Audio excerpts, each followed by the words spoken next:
ਜ਼ਮਾਨਤ ਮਿਲਣ ਮਗਰੋਂ ਅੱਜ ਪਹਿਲੀ ਵਾਰ ਮੀਡੀਆ ਦੇ ਮੁਖਾਤਿਬ ਹੋਏ ਬਿਕਰਮ ਸਿੰਘ ਮਜੀਠੀਆ ਤੇ ਉਹਨਾਂ ਨੇ ਖਰੀਆਂ ਚੰਨੀ ਸਰਕਾਰ ਨੂੰ ਵੀ ਸੁਣਾਈਆਂ ਤੇ ਨਵਜੋਤ ਸਿੱਧੂ ਨੂੰ। ਉਹਨਾਂ ਨੇ ਚੰਨੀ ਸਰਕਾਰ ਤੇ ਗੰਭੀਰ ਇਲਜ਼ਾਮ ਲਗਾਏ। ਉਹਨਾਂ ਨੇ ਕਿਹਾ ਕਿ ਮੈਨੂੰ ਫਸਾਉਣ ਲਈ ਹਰ ਕਾਨੂੰਨ ਛਿੱਕੇ ਟੰਗਿਆ ਗਿਆ ਤੇ ਸਿਆਸੀ ਬਦਲਾਖੋਰੀ ਕੀਤੀ। ਉਹਨਾਂ ਕਿਹਾ ਕਿ ਸ਼ਾਇਦ ਹੀ ਇਤਿਹਾਸ ਵਿੱਚ ਅਜਿਹਾ ਕਦੇ ਪਹਿਲਾਂ ਹੋਇਆ ਹੋਵੇ ਕਿ 3 ਮਹੀਨੇ ਦੇ ਅੰਦਰ 4 ਡੀਜੀਪੀ ਤੱਕ ਬਦਲ ਦਿੱਤੇ ਗਏ ਹੋਣ, ਕਿਉਂਕਿ ਮੈਨੂੰ ਫਸਾਉਣ ਦਾ ਦਬਾਅ ਸੀ ਅਫਸਰਾਂ ਤੇ। ਉਹਨਾਂ ਕਿਹਾ ਕਿ ਅਫਸਰਾਂ ਨੂੰ ਮੇਰੇ ਖਿਲਾਫ ਪਰਚਾ ਦੇਣ ਲਈ ਕਰੋੜਾਂ ਦੇ ਆਫਰ ਦਿੱਤੇ ਗਏ। ਨਾਲ ਹੀ ਉਹਨਾਂ ਕਿਹਾ ਕਿ ਪਰ ਇਸ ਸਭ ਦੇ ਵਿੱਚ ਸੱਚਾਈ ਦੀ ਜਿੱਤ ਹੋਈ। ਉਹਨਾਂ ਕਿਹਾ ਕਿ ਮੇਰੇ ਲਈ ਦੁਆਵਾਂ ਕਰਨ ਵਾਲੇ ਲੋਕਾਂ ਦਾ ਅਤੇ ਅਦਾਲਤ ਦਾ ਤਹਿ ਦਿਲੋਂ ਧੰਨਵਾਦ। ਉਹਨਾਂ ਕਿਹਾ ਕਿ ਮੈਂ ਕਾਨੂੰਨ ਦੀ ਪਾਲਣਾ ਕਰਨ ਵਾਲਾ ਦੇਸ਼ ਦਾ ਨਾਗਰਿਕ ਹਾਂ ਤੇ ਅਦਾਲਤ ਵੱਲੋਂ ਦਿੱਤੇ ਹਰ ਹੁਕਮ ਦੀ ਪਾਲਣਾ ਕਰਾਂਗਾ। ਬਿਕਰਮ ਮਜੀਠੀਆ ਅੱਜ ਜਦੋਂ ਪ੍ਰੈਸ ਕਾਨਫਰੰਸ ਕਰਨ ਆਏ ਤਾਂ ਉਹਨਾਂ ਨੇ ਸਿੱਧੂ ਦੇ ਖਿਲਾਫ ਚੋਣ ਲੜਨ ਤੇ ਵੀ ਜਵਾਬ ਦਿੱਤਾ। ਉਹਨਾਂ ਕਿਹਾ ਕਿ ਪਾਰਟੀ ਜੋ ਕਹੇਗੀ ਮੈਨੂੰ ਮਨਜ਼ੂਰ ਹੈ, ਮੈਂ ਤਿਆਰ ਹਾਂ। ਮੈਨੂੰ ਜੋ ਪਾਰਟੀ ਹੁਕਮ ਕਰੇਗੀ, ਜੋ ਜਨਤਾ ਤੈਅ ਕਰੇਗੀ, ਮੈਂ ਉਹ ਹਰ ਲੜਾਈ ਲੜਨ ਨੂੰ ਤਿਆਰ। ਆਓ ਸੁਣਦੇ ਆ ਕਿਵੇਂ ਉਹਨਾਂ ਨੇ ਪ੍ਰੈਸ ਕਾਨਫਰੰਸ ਕਰਨ ਤੋਂ ਬਾਅਦ ਖਰੀਆਂ ਸੁਣਾਈ।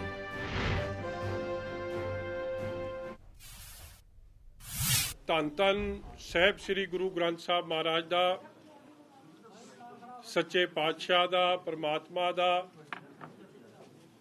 ਕੋਟਨ ਕੋਟ ਧੰਨਵਾਦ ਕਿ ਮੇਰੇ ਵਰਗੇ ਨਮਾਣੇ ਨਾਚੀਜ਼ ਇਨਸਾਨ ਨੂੰ ਪਰਮਾਤਮਾ ਨੇ ਜਿੱਥੇ ਕਿਰਪਾ ਬਖਸ਼ਿਸ਼ ਕੀਤੀ ਆ, ਉੱਥੇ ਮੈਂ ਕਹਿ ਸਕਦਾ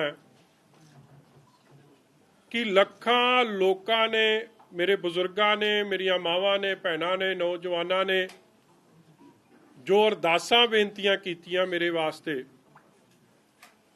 ਅੱਜ ਮੈਂ ਸਮਝਦਾ ਕਿ ਜੇ ਮੈਂ ਅੱਜ ਤੁਹਾਡੇ ਅੱਗੇ ਬੈਠਿਆ ਤੇ ਉਹਨਾਂ ਅਰਦਾਸਾਂ ਦੇ ਸਦਕੇ ਅਫਸਰ ਸਾਹਿਬਾਨਾਂ ਨੇ, ਐਸਐਸਪੀ ਦੇ ਲੈਵਲ ਦੇ ਅਫਸਰਾਂ ਨੇ, ਸੀਨੀਅਰ ਸੁਪਰਡੈਂਟੈਂਟ ਆਫ ਪੁਲਿਸ ਜਿਹਨੂੰ ਸਰਕਾਰ ਨਹੀਂ ਲਾਇਆ ਹੋਵੇ, ਉਹ ਪਾਸੇ ਹਟ ਗਏ, ਮਗਰ ਦੇ ਸਟੂਡ ਬਾਈ ਦਾ ਟਰੂਥ। ਸੋ ਉਹਨਾਂ ਸਾਰਿਆਂ ਦਾ, ਚਾਹੇ ਉਹ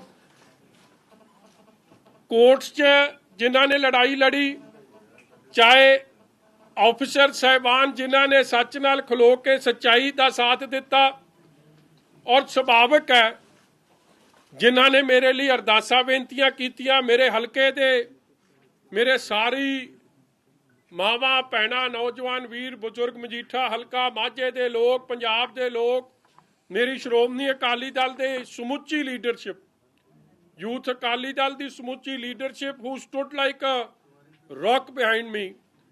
ਅੱਜ ਮੈਂ ਸਾਰਿਆਂ ਦਾ, ਤੁਹਾਡਾ ਸਾਰਿਆਂ ਦਾ, ਔਰ ਸਪੈਸ਼ਲੀ ਮੀਡੀਆ ਦੇ ਲੋਕਾਂ ਦਾ ਜਿਨ੍ਹਾਂ ਨੇ ਸੱਚਾਈ ਦੀ ਗੱਲ ਨੂੰ ਵੀ ਸਾਹਮਣੇ ਰੱਖਿਆ, ਹੱਥ ਜੋੜ ਕੇ ਮੈਂ ਤੁਹਾਡੇ ਸਭ ਦਾ ਧੰਨਵਾਦ ਵੀ ਕਰਦਾ। ਆਨਰੇਬਲ ਕੋਰਟਸ ਦਾ, ਜੁਡੀਸ਼ੀਅਲ ਪ੍ਰੋਸੈਸ ਦਾ, ਔਰ ਮੈਂ ਹਮੇਸ਼ਾ ਹੀ I have submitted myself to the majesty of the courts. Law ਨੂੰ ਹਮੇਸ਼ਾ ਸਬਮਿਟ ਰਿਹਾ, ਔਰ like every law-abiding citizen, I have followed the due process always and will always be following the due process. मैं फिर समझदा कि हक सच की जित हुई है और गां भी होंदी रहूगी, मेरा ये पूरा विश्वास। एक बुजुर्ग जब मैं मत्था टेक रहा सी, क्योंकि he didn't realize कि मैं मत्था टेक रहा, उन्हें पिछे पूछा कि ये कौन है, उन्हें घुट के मैनू जफ्फी पा ली, मैनू मत्था नहीं टेकन दिता, कहंदा इन्नी खुशी है सानू। इसलिए इट्स I am speechless, ਮੇਰੇ ਕੋਲ ਲਫ਼ਜ਼ ਨਹੀਂ ਕਿ ਮੈਂ ਜਿਨ੍ਹਾਂ ਉਹਨਾਂ ਲੋਕਾਂ ਦਾ ਧੰਨਵਾਦ ਕਰ ਸਕਾਂ ਜਿਨ੍ਹਾਂ ਦੀ ਅੱਜ ਅਰਦਾਸਾਂ ਬੇਨਤੀਆਂ ਕਰਕੇ ਮੈਂ ਇੱਥੇ ਖਲੋਤਾ। 9 ਸਾਲਾਂ ਬਾਅਦ ਵੀ ਅੱਜ ਵੀ ਮੇਰਾ ਸਟੈਂਡ ਉਹੀ ਹੈ, ਔਰ ਸੱਚਾਈ ਦੀ ਜਿੱਤ ਹਮੇਸ਼ਾ ਹੀ ਹੁੰਦੀ ਆਈ ਹੈ। ਠੀਕ ਹੈ, ਸਰਕਾਰਾਂ ਦੇ ਖਿਲਾਫ ਲੜਨਾ ਕੋਈ ਸੌਖਾ ਕੰਮ ਨਹੀਂ ਹੁੰਦਾ। ਜਦੋਂ ਮੈਲੀਫਾਈਡ ਇੰਟੈਂਸ਼ਨਸ ਹੋਣ, ਜਦੋਂ ਹਰ ਤਰੀਕੇ ਦਾ ਦਬਾਅ ਹੋਵੇ, ਜਦੋਂ ਮੁੱਖ ਮੰਤਰੀ ਆਪ ਹਰ ਮੀਟਿੰਗ 'ਚ, ਚੀਫ ਮਿਨਿਸਟਰ ਸਾਹਿਬ ਆਪ, ਚੰਨੀ ਸਾਹਿਬ, ਇਹ ਆਪਣਾ ਸੁੱਖੀ ਰੰਧਾਵਾ, ਇੱਕ ਉਹ ਨਿੱਕੂ MLA ਲਿਟਲ ਬੋਣਾ ਸਾਡਾ, ਉਹ ਬਾਕੀ ਜਿਹੜੇ ਸੀ, ਇਹਨਾਂ ਨੇ ਹਰ ਤਰੀਕੇ ਦੀ ਛੜਯੰਤਰ ਰਚਿਆ, ਔਰ ਪੂਰਾ ਚਲੋ ਠੋਕੋ ਤਾਲੀ ਦੇ ਤਾਂ ਕੱਲ ਦੇ ਫਿਊਜ਼ ਉੱਡੇ ਪਏ ਆ, ਮੈਂ ਵੇਖ ਰਿਹਾ ਸੀ।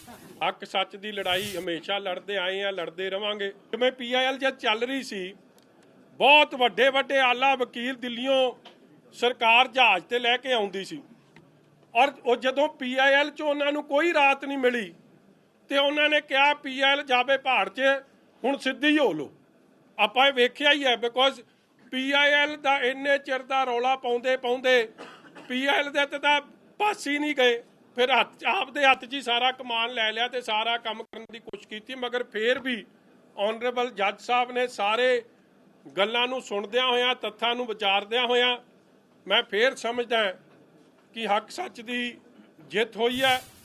ਇਹ ਵੈਂਡੇਟਾ ਪੋਲਿਟਿਕਸ ਹੈ, ਇਹ ਸਾਰੇ ਕਾਨੂੰਨਾਂ ਨੂੰ ਛਿੱਕੇ ਤੇ ਟੰਗ ਕੇ ਆਪ ਦਾ ਉੱਲੂ ਸਿੱਧਾ ਕਰਨ ਦੀ ਕੋਸ਼ਿਸ਼ ਹੈ ਔਰ ਆਪ ਦੀ ਕੁਰਸੀ ਬਚਾਉਣ ਦੀ ਕੋਸ਼ਿਸ਼ ਹੈ। ਔਰ ਲੜਾਈ ਤਾਂ ਕੁਰਸੀ ਦਾ ਹੈ, ਤੁਸੀਂ ਵੇਖ ਹੀ ਲਿਆ ਕਾਂਗਰਸ ਦਾ ਹਾਲ ਕੀ ਹੈ।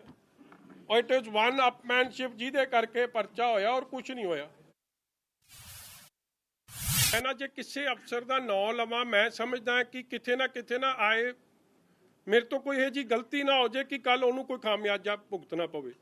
ਮਗਰ ਤੁਹਾਨੂੰ ਵੀ ਪਤਾ ਹੈ ਕਿ ਕਿਹੜੇ ਆਪ ਦੀ ਪੋਸਟ ਛੱਡ ਕੇ ਭੱਜ ਗਏ। ਜ਼ਿਲ੍ਹੇ ਵਾਈਜ਼ ਭੱਜ ਨਹੀਂ ਗਏ, ਦੇ ਰਿਕਿਊਜ਼ ਦੈਮਸੈਲਫ। ਔਰ ਬਹਿਸ ਹੁੰਦੀ ਸੀ, ਕੈਨ ਯੂ ਇਮੈਜਿਨ ਕਿ CM ਬੈਠਿਆ ਹੋਵੇ ਔਰ ਇਹ ਬਹਿਸ ਹੋਵੇ ਕਿ ਪਰਚਾ ਦੇਣਾ ਹੀ ਦੇਣਾ, ਔਰ ਅਫਸਰ ਕਹਿੰਦੇ ਸੀ ਜੀ ਸਾਡੇ ਤੋਂ ਸਹੀ ਕੰਮ ਕਰਾ ਲਓ, ਗਲਤ ਕੰਮ ਨਹੀਂ ਹੋਣਾ। ਫਿਰ CM ਉਹਨਾਂ ਨੂੰ ਥ੍ਰੈਟ ਕਰੇ, CM ਤੇ ਡਿਪਟੀ CM, ਜਦ ਥ੍ਰੈਟ ਨਾ ਚੱਲੇ ਫਿਰ ਉਹਨਾਂ ਨੂੰ ਅਲਿਓਰ ਕਰੇ ਕਿ ਮੈਂ ਤੁਹਾਨੂੰ ਪ੍ਰਮੋਟ ਕਰ ਦੂੰ ਜਾਂ ਤੁਹਾਡਾ ਭਲਾ ਕਰ ਦੂੰ।